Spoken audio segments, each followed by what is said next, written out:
Ron Howard, de l'enfant star adulé au célèbre réalisateur hollywoodien, a connu un parcours long et semé d'embûches. Il a dû faire face à de nombreuses difficultés pour échapper à l'image d'un garçon célèbre. Mais comment Ron a-t-il surmonté ces obstacles et est-il devenu l'un des grands noms d'Hollywood? Explorons l'histoire intéressante et les anecdotes inconnues de Ron Howard.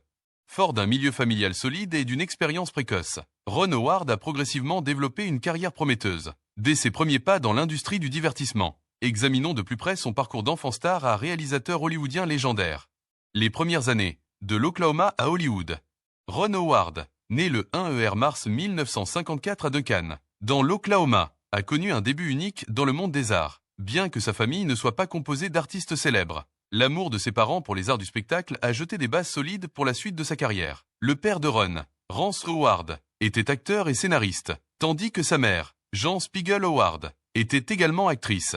Son père a changé son nom de famille de Beckenhold à Howard en 1948 pour poursuivre une carrière d'acteur, reflétant ainsi la passion pour les arts qui était profondément ancrée dans la famille.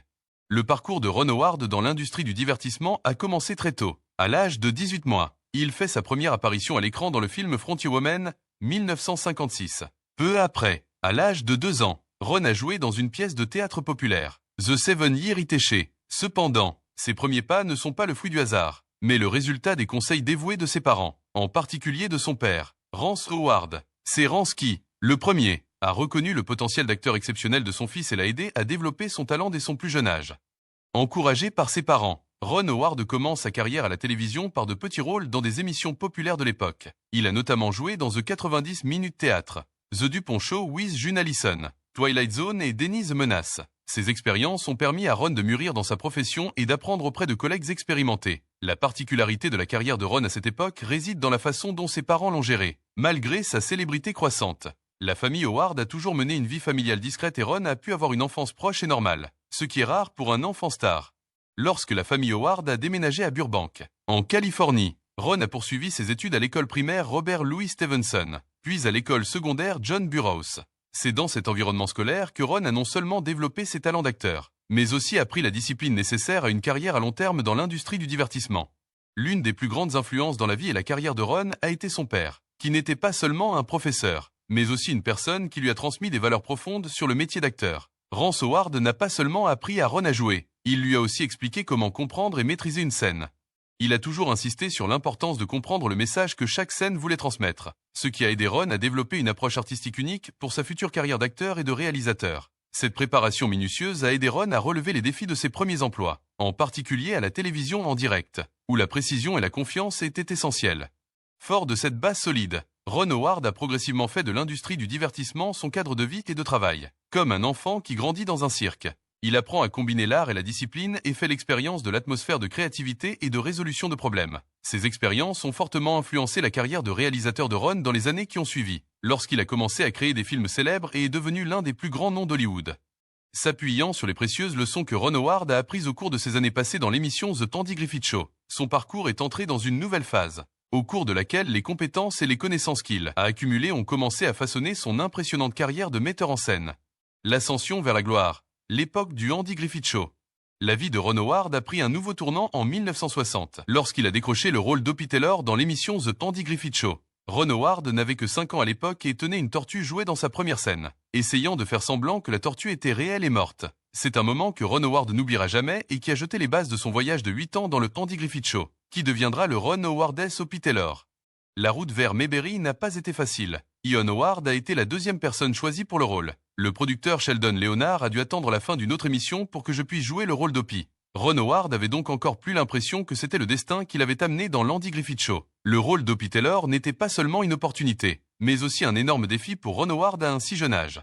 Andy n'était pas seulement le père télévisuel de Ron Howard, mais aussi un grand mentor dans sa vie et sa carrière. Il m'a très bien traité, mais il en a fait une expérience d'apprentissage, pas d'une manière stricte et managériale, a souvent déclaré Ron Howard. Andy l'a aidé à comprendre pourquoi certaines scènes fonctionnaient et d'autres non, et il lui a fait part d'informations inestimables que j'ai mises à profit plus tard dans ma carrière de réalisateur. L'une des suggestions les plus importantes que Ron Howard a reçues de son père concernait la manière de construire la relation entre Opie et Andy. Son père, au lieu de jouer Opie comme un enfant méchant, le père de Ron Howard a conseillé à Andy qu'Opie fasse preuve de respect envers son père. Cette simple suggestion a complètement changé la relation entre les personnages à l'écran, créant un élément émotionnel puissant dont le public se souvient encore aujourd'hui. Bob Sweeney, l'un des réalisateurs de l'émission, a remarqué très tôt la curiosité de Ron Howard pour les aspects techniques du tournage. Il a aidé Ron Howard. Il s'est rendu compte que Ron Howard avait le potentiel d'explorer des éléments créatifs au-delà du métier d'acteur. Dès l'âge de 10 ans, Ron Howard avait prédit qu'il deviendrait réalisateur plus tard. Son passage dans la série a également permis à Ron Howard de mieux comprendre le développement des personnages et la structure de l'histoire. Ce qui est unique dans la série, c'est qu'elle lui a permis de grandir avec le personnage d'Opie, au lieu d'être enfermé dans une image fixe, alors que de nombreux enfants acteurs sont cantonnés dans des rôles unidimensionnels. Ron Howard a eu l'occasion de grandir et de montrer l'évolution d'Opie au fil des saisons. L'environnement de collaboration sur le plateau, où Ron Howard a travaillé avec des réalisateurs talentueux et des acteurs expérimentés, lui a appris des leçons de persévérance et de professionnalisme. Les répétitions intensives lui ont appris non seulement le métier d'acteur, mais aussi les valeurs de la créativité et de la collaboration. Ce fut une base importante pour la future carrière de réalisateur de Ron Howard. La transition d'un enfant star célèbre à une adolescence difficile n'a été facile pour personne, surtout lorsque je suis entré au lycée. Mais heureusement, Ron Howard n'a pas été seul à relever ces défis. Passage à l'adolescence.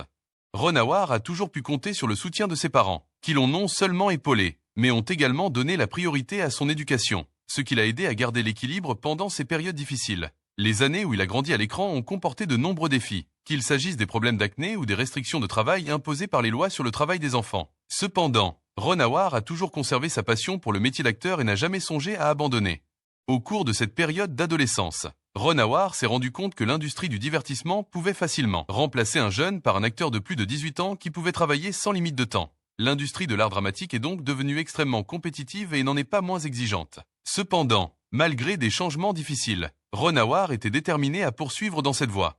Tout a changé en 1974 lorsqu'Happy Days a fait ses débuts, une émission qui a marqué un tournant majeur dans la carrière de Ron Howard. Il ne s'attendait pas à ce qu'une comédie légère sur la vie des jeunes s'impose rapidement sur le petit écran et devienne un phénomène culturel. Dès les premiers jours, Ron Howard a ressenti un lien spécial entre les acteurs et l'équipe de production.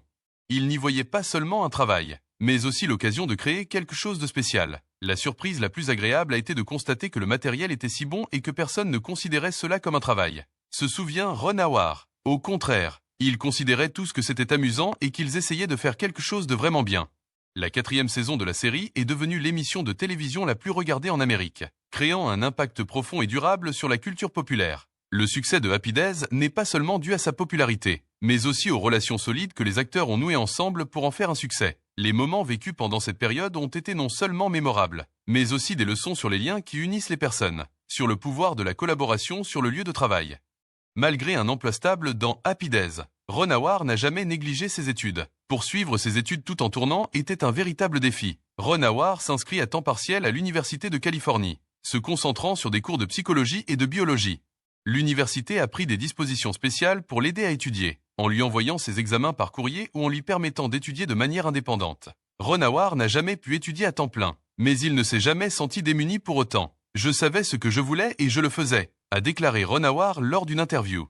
À cette époque, Ron Howard a compris qu'il n'était pas nécessaire d'avoir un diplôme universitaire pour réussir, à condition de connaître ses objectifs et de continuer à apprendre. Les leçons de discipline, de gestion du temps et de développement personnel que j'ai apprises pendant cette période ont jeté les bases de la carrière de réalisateur de Ron Howard. À l'âge de 15 ans, Ron Howard avait un objectif clair.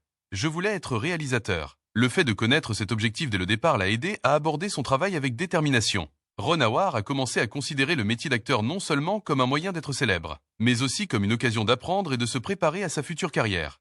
Pour Ron Howard, il n'a pas été facile de s'éloigner des personnages aimés qu'il a incarnés pendant si longtemps. Ses deux rôles les plus emblématiques, Opie Taylor dans The Andy Griffith Show et Richie Cunningham dans Happy Days, sont devenus une partie inséparable de son image publique. Il était difficile de s'en détacher. Mais comment l'a-t-il fait? La lutte pour s'affranchir des clichés. Howard a eu du mal à s'affranchir de l'ombre dominante de ses personnages, son image d'innocent et de mignon devenant parfois un obstacle majeur à sa future carrière d'acteur. Il a déclaré « Et j'étais limité en tant qu'acteur et j'étais enfermé dans une boîte. L'industrie du divertissement l'avait tellement enfermé dans un esprit étroit qu'il lui était difficile de changer son image. » Bien qu'il se soit éloigné depuis longtemps du rôle d'Opie Taylor, l'image a continué à suivre Ron Howard tout au long de sa carrière, même lorsqu'il a grandi et joué des rôles plus matures. Le public ne pouvait s'empêcher de l'appeler Opie. Le lien que le public a tissé avec mon personnage était très fort, explique Ron Howard. Il l'aimait depuis qu'il était enfant dans la série télévisée à succès The Andy Griffith Show, un programme dans lequel il jouait depuis son plus jeune âge. Tout en étant reconnaissant de la carrière que ce rôle lui a permis de lancer, Howard savait qu'il devait montrer d'autres facettes de son jeu d'acteur et briser l'image innocente à laquelle il avait été associé pendant ses premières années. Très jeune, à l'âge de 23 ans, Ron Howard est devenu l'un des visages les plus reconnaissables d'Amérique. Mais en même temps, il est confronté à une bataille interne et externe pour être reconnu non seulement en tant qu'acteur, mais aussi en tant que réalisateur. Ses premiers pas dans la réalisation n'ont pas été sans difficulté. L'occasion s'est présentée à lui par le biais d'un accord inattendu. Il a accepté de jouer dans un film de Roger Corman pour pouvoir s'essayer à la réalisation. Son premier film, Grand Theft Auto, n'a pas été un grand succès, mais il a ouvert une nouvelle voie pour Howard. Les débuts de Howard en tant que réalisateur n'ont pas été faciles. Il se souvient de ses premiers jours de tournage, au cours desquels il n'a pas pu terminer son travail dans les délais prévus. À l'heure du déjeuner, je n'avais terminé que 4 ou 5 plans, alors que le programme prévoyait 29 plans par jour, raconte-t-il. Le stress et la confusion étaient omniprésents, mais il n'avait d'autre choix que d'essayer de terminer le travail de toutes ses forces. L'aspect le plus gênant de ce processus a sans doute été l'attitude condescendante qu'il a reçue de la part de l'industrie. Howard se souvient, et j'ai reçu beaucoup de tapes condescendantes sur la tête. Du genre, allez, dans 10 ou 15 ans, je suis sûr que quelqu'un vous donnera l'occasion de réaliser un film. Ce n'est pas du tout ce que je voulais entendre. Au lieu d'être considéré comme un vrai réalisateur, il était perçu comme un simple et débutant dans l'industrie, et ce manque de respect l'a rendu d'autant plus déterminé à prouver sa valeur. Au départ, le style de mise en scène d'Howard reflétait son manque de confiance et d'assurance. Je jouais tous les rôles dans ma tête et j'essayais de faire des marionnettes de tout le monde, admet-il. Son inexpérience et sa peur d'être remis en question l'ont conduit à devenir un metteur en scène plutôt autoritaire. Il craignait que les gens ne le prennent pas au sérieux s'il n'avait pas le contrôle total. Le film Night Shift, réalisé en 1982, marque un tournant dans la carrière de Howard, qui apprend à faire confiance à ses scénaristes et à ses acteurs, et adopte un style de réalisation plus détendu et plus souple. Ce changement d'état d'esprit l'aide non seulement à surmonter le scepticisme de l'industrie, mais aussi à s'imposer comme un réalisateur doté d'un réel pouvoir. Howard n'est plus le gamin de Mayberry, mais un véritable créateur avec sa vision.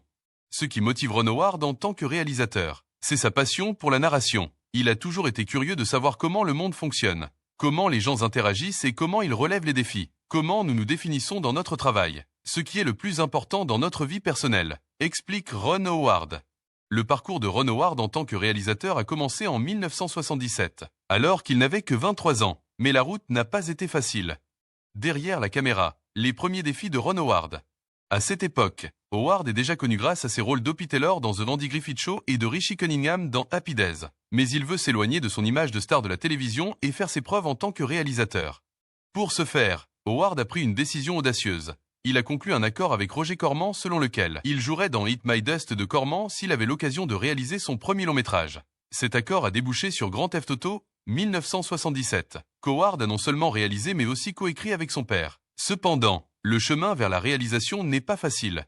Lorsqu'il s'est lancé dans la réalisation, Howard a dû relever de nombreux défis. Son premier film avait un budget limité et un calendrier extrêmement serré, ce qui mettait beaucoup de pression sur un jeune réalisateur comme lui. À ses débuts, Howard a réalisé plusieurs séries télévisées pour NBC, dont Skyward, 1979, avec la légendaire Bette Davis.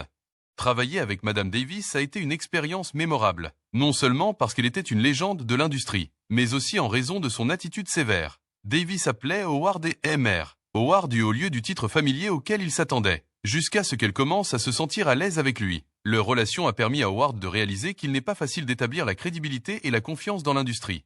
Les débuts de Howard en tant que réalisateur ont fait ressortir ses insécurités. Au début, lorsque j'étais un jeune réalisateur, j'étais plus dominateur et contrôlant, a admis Howard. Il a essayé de microgérer chaque aspect du film, jouant même un rôle dans la visualisation de tous les personnages et de toutes les scènes. Cette attitude, bien que motivée par un désir de perfection, l'a en fait empêché d'exploiter pleinement le potentiel de ses acteurs et de mettre en scène chaque scène. Howard s'est rendu compte que s'il continuait ainsi, il créerait des limites inutiles pour lui-même et pour le film.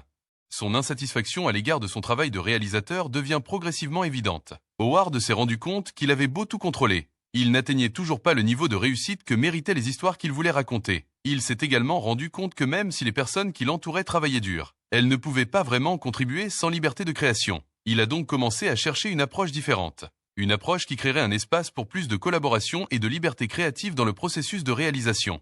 Howard s'est fait connaître en 1982 en réalisant Night Shift, un projet mettant en vedette Michael Keaton et Henry Winkler, son coéquipier dans Happy Days. Sa carrière de réalisateur s'est poursuivie avec Splash, 1984, un film mettant en scène Tom Hanks et Daryl Hannah, qui a contribué à faire de Howard un réalisateur de talent. Ces films ont non seulement aidé Howard à gagner en crédibilité, mais lui ont également permis d'en apprendre davantage sur le fonctionnement de l'industrie cinématographique. Avec ses projets, Howard a commencé à abandonner progressivement son approche dominatrice initiale. Il s'est rendu compte que la réalisation ne se limitait pas à la prise de décision, mais qu'il fallait aussi collaborer avec les acteurs, les scénaristes et les autres membres de l'équipe de tournage. Lorsque j'ai commencé à m'ouvrir davantage et à faire confiance aux personnes avec lesquelles je travaillais, j'ai constaté que les scènes commençaient à prendre vie, qu'elles devenaient plus riches et plus profondes que je n'aurais jamais pu l'imaginer. Partage Howard. Ce qui a changé le travail de Howard, c'est qu'il a compris qu'un bon réalisateur n'est pas seulement quelqu'un qui a une vision, mais aussi quelqu'un qui écoute les gens qui l'entourent et leur fait confiance. Si un choix permet toujours d'atteindre l'objectif transcendant de la scène ou du moment de l'histoire, il est préférable de laisser cette personne faire son choix, a constaté Howard. Le fait de laisser ses collaborateurs apporter leurs idées et leur créativité a permis d'améliorer la qualité du film tout en renforçant la confiance entre lui et son équipe. Grâce à ses premiers défis, Howard a développé une philosophie cinématographique qui allait devenir la marque de sa carrière de réalisateur. Et votre travail en tant que conteur et réalisateur est de conserver l'histoire. En fin de compte, c'est votre goût qui déterminera la production, le montage et le résultat. Dans l'industrie compétitive du divertissement et sous la pression de la célébrité, tout le monde n'arrive pas à maintenir une stabilité dans sa vie personnelle. Cependant, pour Ron Howard, la famille et l'amour ont toujours été des facteurs solides qui l'aident à surmonter tous les défis. Les combats personnels et la vie de famille de Ron Howard. Si le public le connaît pour ses réalisations cinématographiques, c'est sa famille qui a aidé Ron à surmonter les hauts et les bas de sa carrière et de sa vie personnelle. En particulier, le lien qui l'unit à sa femme Cheryl, son amour de lycée, l'a aidé à maintenir une certaine stabilité tout au long de son ascension dans cette industrie volatile. Ron a rencontré Cheryl au lycée et, depuis lors, leur amour est un soutien solide. Il n'y a jamais eu personne d'autre, dit souvent Ron à propos de Cheryl dans ses récits. Leur relation a débuté le 1er novembre 1970, et bien que Cheryl ait refusé 2 fois la demande en mariage de Ron, ils ont persévéré et se sont officiellement mariés le 7 juin 1975. Non seulement leur relation a résisté à l'épreuve du temps, mais elle est aussi un brillant exemple de persévérance et d'amour durable dans l'industrie du spectacle. Ron admet que la communication est la clé du maintien de leur amour et de leur mariage dans les moments difficiles. Il n'y a pas de technique ou de tactique particulière, juste de la communication, explique-t-il. Nous avons toujours eu des conversations difficiles, mais toujours de manière constructive et respectueuse. Cheryl a toujours été la source d'encouragement de Ron et la force motrice de son succès, l'aidant à rester motivé et à surmonter tous les défis de sa carrière. Avec 4 enfants adorables, Ron et Cheryl ont créé un environnement familial non seulement normal, mais aussi rempli d'amour et d'attention. Leurs enfants, Bryce Dallas, les jumelles Paige et Jocelyn, et Reed, ont grandi dans une famille à la fois privée et normale. L'une des décisions les plus importantes prises par Ron et Cheryl a été de ne pas exposer leurs enfants à l'industrie cinématographique dès leur plus jeune âge. Leur fille, Bryce Dallas Howard, a déclaré qu'il s'agissait d'une décision très importante. Et mes parents ont toujours voulu que nous grandissions comme des enfants normaux, et ils nous ont protégés des défis auxquels ils étaient confrontés. Tout au long de leur parcours parental, Ron et Cheryl ont fait des choix non conventionnels. Qu'il s'agisse d'emmener leurs enfants voir des films dans des endroits hors des sentiers battus ou de faire l'école à la maison à Cheryl lorsque c'était nécessaire. Le couple a également décidé de donner à ses enfants des prénoms basés sur le lieu où ils ont été conçus, une représentation unique et personnelle de leur lien familial. Malgré leur statut de célébrité, ils essaient de rester aussi discrets et simples que possible. Pour éviter les projecteurs des médias, Ron et Cheryl ont décidé d'élever leurs enfants à Greenwich, dans le Connecticut, loin de l'agitation d'Hollywood. Nous ne vivons pas dans une ferme, mais nous essayons de mener une vie aussi normale que possible, explique Ron. La décision n'a pas été prise pour se cacher, mais pour protéger la famille des pressions que la célébrité peut entraîner. Alors que Ron passe beaucoup de temps à voyager pour des projets de films, Cheryl coordonne toutes les tâches ménagères, de la recherche de logements à louer à l'organisation de l'école pour les enfants.